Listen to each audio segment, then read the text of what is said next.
Turning 56 doesn't feel dramatic. There's no rush of excitement, no grand expectation. It feels quieter, like standing in a room you've been in for years and suddenly realizing how much of yourself you've left behind in the corners.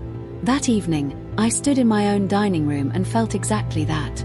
The house smelled of roasted chicken and warm bread. The table was set neatly, candles lit more out of habit than celebration. My husband, Daniel, moved around nervously, adjusting chairs, checking the time. He wanted the night to feel pleasant. Normal. He always did. Family trickled in slowly, polite smiles, half hugs, the usual small talk. No one asked how it felt to turn 56. They didn't need to. At my age, people assume you've already settled into who you are. That nothing surprising remains. Lauren arrived last. She always did. Her heels clicked against the floor as she entered. Confident, deliberate. She hugged her father warmly, whispered something in his ear that made him smile, then turned to me with a practiced expression. Pleasant, distant, measured. "Happy birthday," she said, holding out a small, silver-wrapped box. It was light.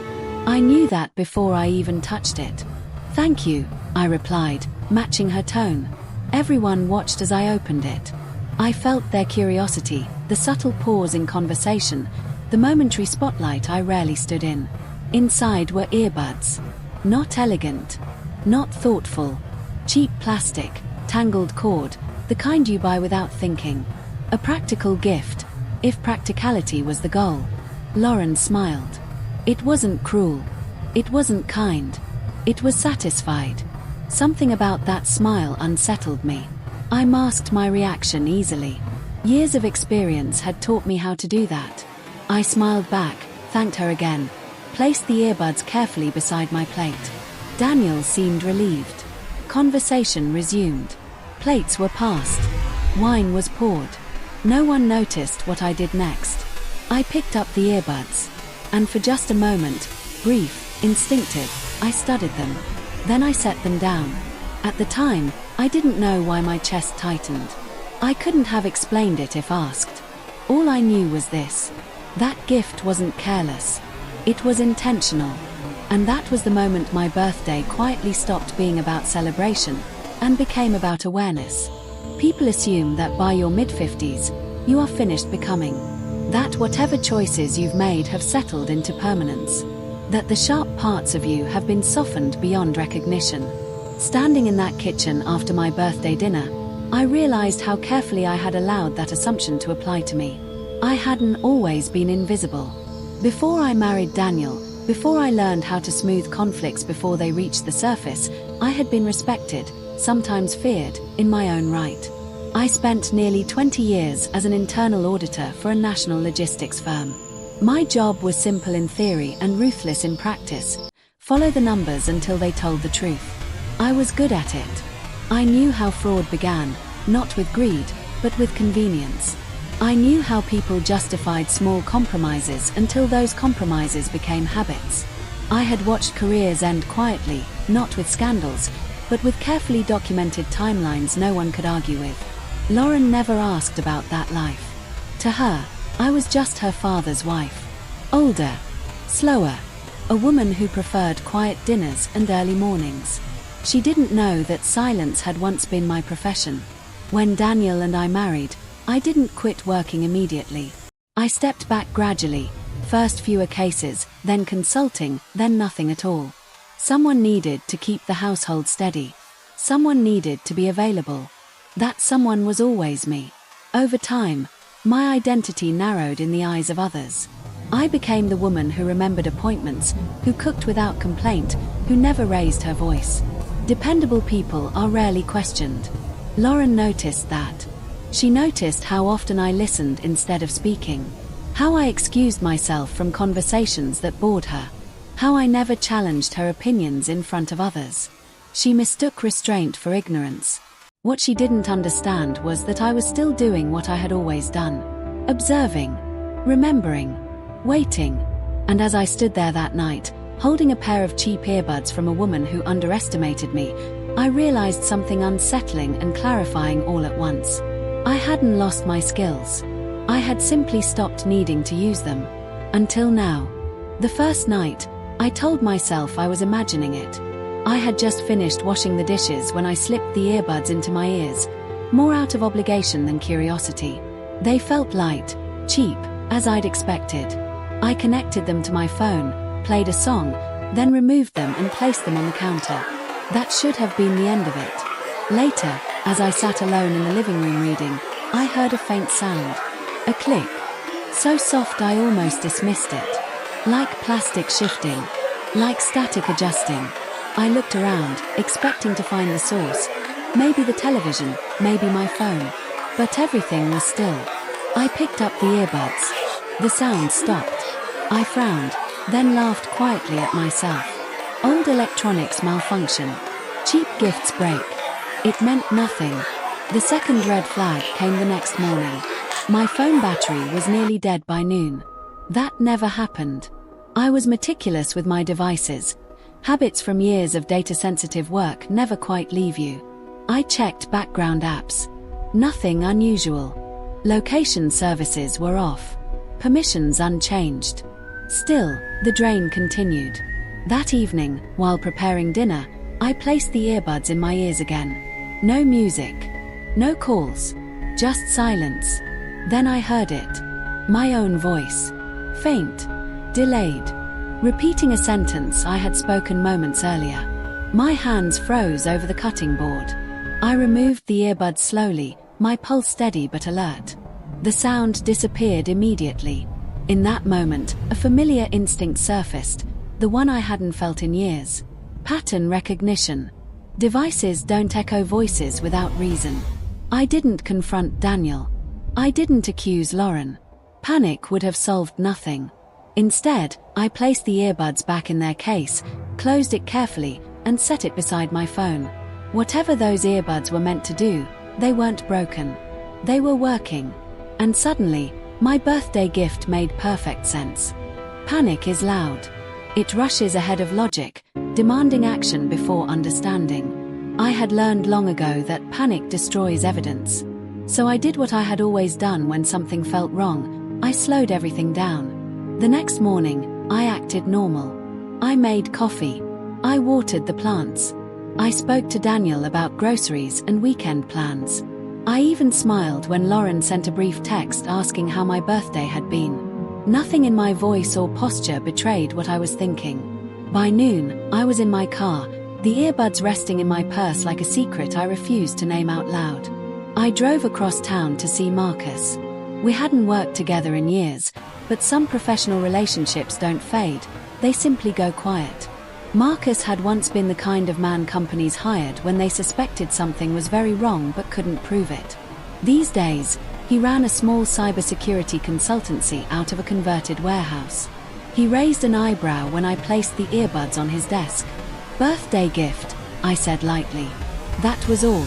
He didn't smile. Marcus ran a series of tests without commentary. He dismantled one earbud with careful precision, exposing wiring that didn't belong there.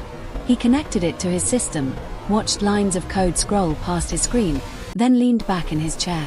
"They're modified," he said finally. "Audio capture. Continuous transmission. Paired remotely to a third-party device." I nodded once. "How long have they been active?" I asked.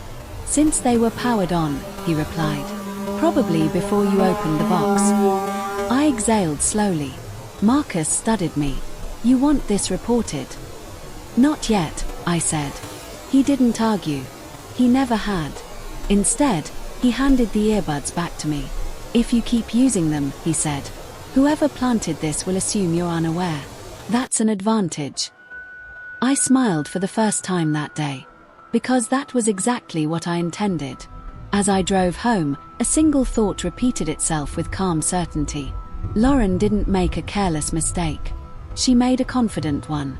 And confidence, when misplaced, leaves the cleanest trail of all. Once you know you're being watched, the question stops being how and becomes why. That night, I sat alone in the study long after Daniel had gone to bed. The earbuds lay on the desk in front of me, harmless looking, almost laughable in their simplicity. If I hadn't known better, I might have dismissed the whole thing as paranoia. But paranoia doesn't come with circuitry. Lauren worked in corporate compliance. She liked to mention it often, usually at dinner parties, usually with an air of authority that invited admiration. She framed herself as someone who protected systems, who enforced ethics. But I knew that world well enough to understand its shadows. Compliance officers see everything. They also learn exactly how much they can get away with. I replayed recent conversations in my mind. Lauren asking oddly specific questions about Daniel's work.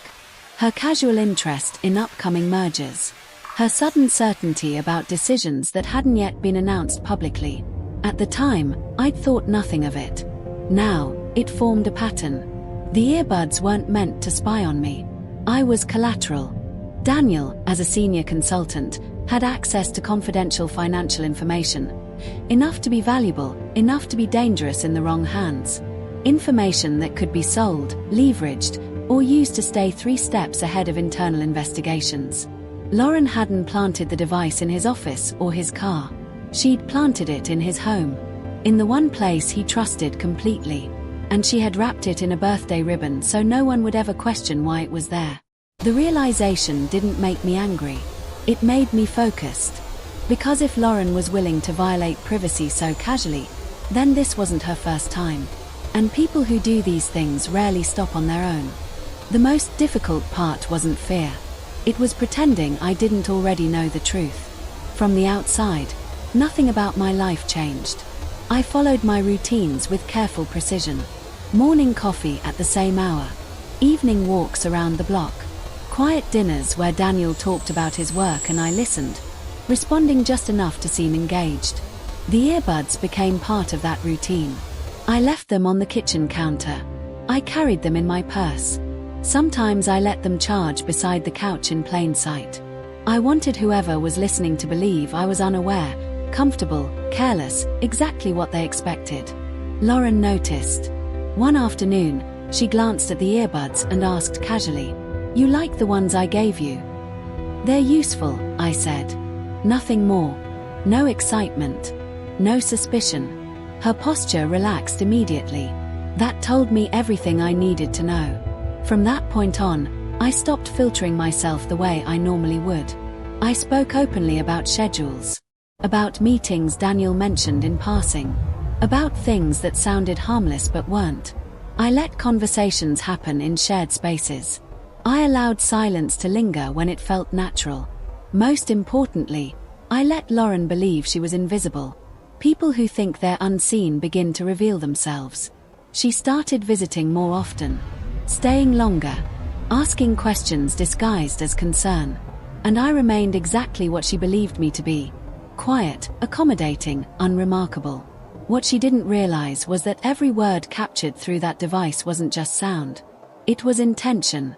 And intention, once documented, tells a far more damning story than confession ever could. By the end of the week, one thing was clear. Lauren wasn't just listening anymore. She was using what she heard. And she was becoming careless.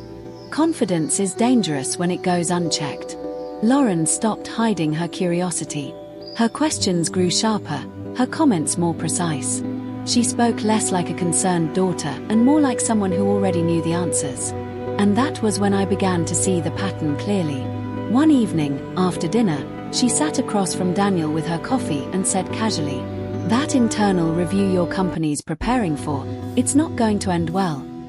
Daniel looked up, confused. "The review hasn't even started." Lauren smiled. "Just a feeling." I said nothing, but I noticed the timing. 2 days later, Daniel mentioned that an executive was stepping down. Lauren nodded as if it confirmed something she already expected. Another week passed, and she hinted that a major deal would fall apart, before anyone else had reason to believe it would. And she was right. Again. And again. These weren't guesses. They were previews. The most telling moment came when she let her guard slip completely. "If you know things early," she said one night, swirling her drink, "you can guide investigations instead of chasing them." The room went quiet. She didn't notice. She was too comfortable, too sure of herself. too convinced that the woman sitting across from her was irrelevant. I didn't interact. I didn't react. I didn't need to record anything. Lauren was building her own timeline, one careless comment at a time. I understood then that this wasn't about curiosity or ambition. It was about control. She wasn't just spying. She was manipulating outcomes, staying ahead of audits, protecting herself while others fell. And people who play with systems always believe they're smarter than the system itself. They forget one thing. Systems don't forgive. They wait. And by the time Lauren realized she had said too much, the pattern was already complete. All that remained was deciding when to show it to the right people. I didn't rush. People always think revenge is about speed. It isn't. It's about timing. For several days, I reviewed everything. Quietly, methodically. I didn't touch the earbuds more than necessary. I didn't confront anyone. I simply watched the pieces settle into place. Patterns don't lie. The information Lauren had accessed. The moment she spoke too confidently. The way she predicted outcomes before they were public. It all aligned into a timeline that told a single, undeniable story. I didn't need opinions. I needed documentation. With help from Marcus, I organized the data cleanly and legally. Nothing emotional. Nothing exaggerated. Just facts, dates, correlations, technical confirmation of unauthorized surveillance. Enough to make any internal investigation impossible to ignore. Then I removed myself from it. I created a new email address. I wrote the message in neutral language. No accusations, no names beyond what evidence supported. I didn't present myself as a victim. I presented a pattern. I sent it to Internal Affairs, the department that exists for one purpose only, to follow evidence wherever it leads. And then I closed the laptop. No satisfaction. No relief. Just certainty. Because once you introduce truth into a system designed to uncover it, you no longer need to intervene. The system does the rest. Lauren was still smiling that week. Still confident. Still unaware that the advantage she thought she had was already gone. She believed she had time. She didn't. Waiting is its own kind of punishment. Once the tip was sent, I returned to my life as if nothing had changed. That was the hardest part, acting as though the ground beneath us wasn't already shifting. Lauren became restless. She didn't say why, but I could see it in the way she checked her phone, in how her visits grew shorter and less frequent. When she did come by, her confidence felt forced, like a performance she no longer trusted. Daniel noticed the change. "She seems stressed," he said one night. I nodded. "Work, maybe." I didn't offer more. I didn't need to. The system had begun to move. I could feel it in subtle ways, emails Daniel mentioned that were suddenly delayed, meetings rescheduled without explanation, questions he couldn't answer because he didn't yet know why they were being asked. Lauren stopped asking questions. That silence told me more than any conversation ever could. One afternoon, she called unexpectedly. Her voice was tight. "Careful. You haven't told anyone anything, have you?" she asked. I paused, letting the moment stretch. "Told anyone what?" I replied. She laughed. "Too quickly. Nothing. Forget it." After that, she disappeared completely. Days passed. Then another. I slept well during that time. Better than I had in years. Because when you've done nothing wrong, waiting becomes easy. And when you have, it becomes unbearable. I knew the knock would come soon. I just didn't know where. It didn't happen at our house. That felt important. 3 days after my birthday, Daniel was sitting across from me at the breakfast table when his phone buzzed. He glanced at the screen, frowned, and read the message twice. "Lauren's office just called," he said slowly. "They said there's some kind of situation." I didn't ask questions. An hour later, the news arrived without drama, without warning, and without mercy. 2 uniformed officers walked into Lauren's office building just after lunch. They didn't rush. They didn't shout. They didn't need to. People like Lauren don't expect consequences to arrive quietly. But they do. She was escorted out in full view of her colleagues. No handcuffs, just clipped voices, official language, and the unmistakable posture of someone who knew denial was useless. Illegal surveillance. Unauthorized data access. Manipulation of internal investigations. The charges stacked neatly, like the evidence. Daniel heard it from a co-worker before Lauren had the courage to call. When she finally did, he listened in silence. He didn't interrupt. He didn't defend her. When the call ended, he sat back and stared at the wall for a long time. Then he turned to me. "How did you know?" he asked quietly. I met his eyes. "I listened," I said. That was all. Lauren never accused me.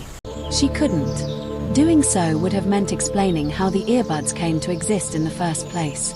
Some truths trap you the moment you speak them. That night, I removed the earbuds from my purse and dropped them into the trash. They had served their purpose.